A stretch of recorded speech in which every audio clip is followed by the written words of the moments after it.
right, this is lecture number 5, part 2.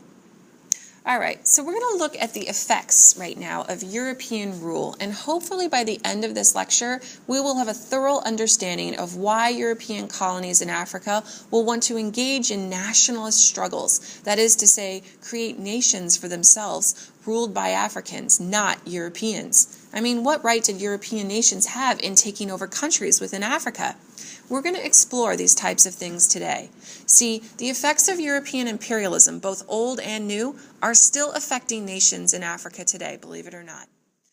Europeans often set up governments based on their own government, or European-style governments. Europeans set up new political systems and created laws that were often in direct contrast with traditional life in Africa and traditional decision-making processes like consensus.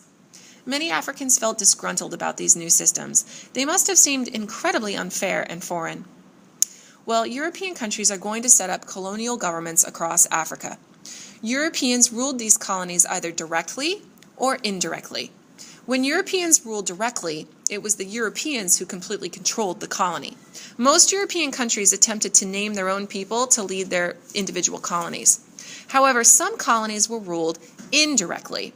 Indirect rule during the European age of new imperialism that meant that Europeans would name local leaders to rule the colonies or would have traditional rulers in power to govern the colony. However, the local leaders were expected to rule as the Europeans did and use European laws when possible. The local leaders enforced European laws.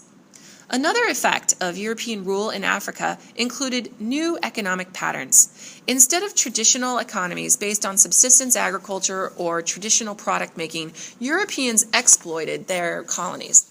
Basically, colonies were set up for the sole benefit of making money for Europeans. Europeans used the colonies to gain raw materials to send back to Europe. In Europe, these materials were converted in factories to finished products.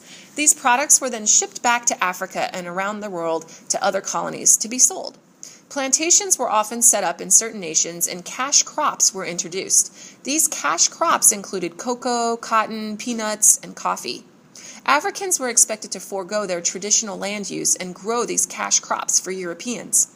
This is going to introduce a dependence on cash crops for making money that exists even today. See, because this was all that people knew how to grow for generation after generation, even after independence from European nations, these African nations will still be dependent on the production of these cash crops. The next effect of European rule on Africa included money-based economic systems. What does this mean? Well, currency was introduced, and the colonies were expected to make as much money for their colonizers as possible. Introducing this type of economy hurt traditional economic village structures that depended on barter systems and farming. Family life began to change. People worked on huge plantations away from their extended families. Money economies also created a new pursuit of wealth amongst native Africans. Social classes soon emerged based on the European way of life. Ideas about land ownership began to change. One of the most profound effects on Africa was that Africans essentially became dependent on the industrialized world for products and trade. This continues, some people argue, even today. Now, not all European effects were negative. Africans did see some improvements introduced by the Europeans. First of all, there were material improvements. Europeans introduced new systems of transportation and communication. Europeans invested in their colonies to build roads, railroads, telegraphs, and some factories. In many places, hospitals were set up and medical care improved. Schools were also set up, allowing for some education.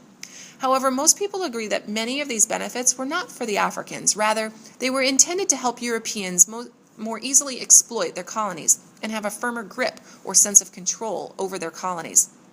The migrations of workers that occurred due to these transportation systems actually further weakened traditional communities.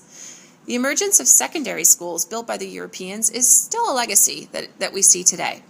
Unfortunately, few Africans actually had the opportunity to attend these schools, and what resulted was the formation of a social system that included, during colonial era, the elite. The elite included an upper-class group of well-educated people. These people tended to be the people who controlled African nations once they gained their independence from European countries. During colonial times, these educated Africans often received special privileges from the Europeans. Unfortunately, the development of an elite social group in African societies contributed to the loss of traditional ways of life in many places.